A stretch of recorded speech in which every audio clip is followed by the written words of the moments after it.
i poca cosa se sap d'ella, més que aquí va estar 38 anys a Santa Eulàlia, durant 38 anys en una mateixa escola. Llavors això ja li va donar un mèrit perquè la ciutat d'Hospitalet li donés una medalla per l'àmplia i magnífica tasca docent i cultural. És tot el que se sap d'ella a internet. En uns altres llocs no hem trobat res més. Llavors jo el que vaig fer, ja sabeu els companys, a tu t'ho puc donar directament perquè és llarg. Vaig fer la vida d'una mestra que podria ser ella a través de les dècades que va viure, des del 1902 fins al 1973, que crec que es va jubilar. Sí.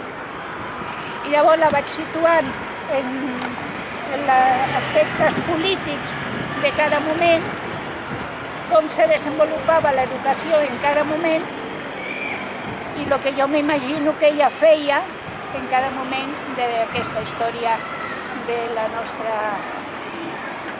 nostre país. Ella va tenir fills i filles? Crec que no, però no se sap res.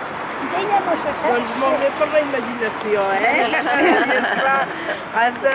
Vaig fer des del 1934, des del 6 d'octubre de 1934, amb la proclamació de l'Estat català dins del govern de la Generalitat, aquelles hores terribles en què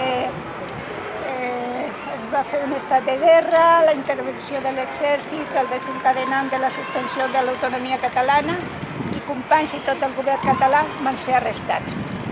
Des d'aquest moment fins al 1975 passo per les diferents dècades polítiques i educacionals. Ho dic jo, un ajuntament li pot posar una plaça a una senyora que no saben res d'ella? Però potser sí que a l'arxiu municipal no hi ha res, perquè potser a internet o això, però hi ha altres espais. Espais, oi? Clar, per exemple, està el Centre d'Estudis d'Hospitalet, que està al Tecla Sala. Mira, saps que què és passa?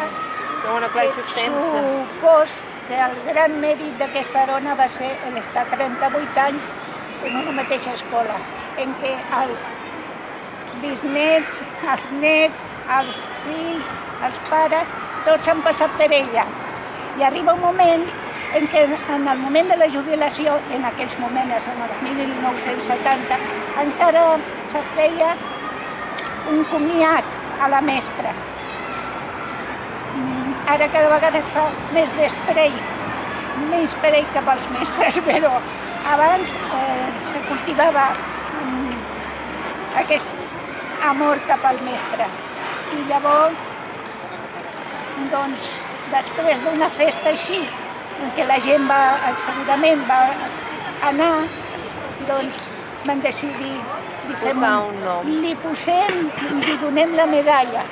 I una vegada li donem una medalla de la ciutat, anem a fer-li una plaça.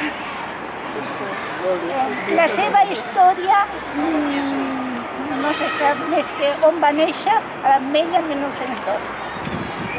Que després va ser destinada aquí i tot el que més és història política i història de l'educació.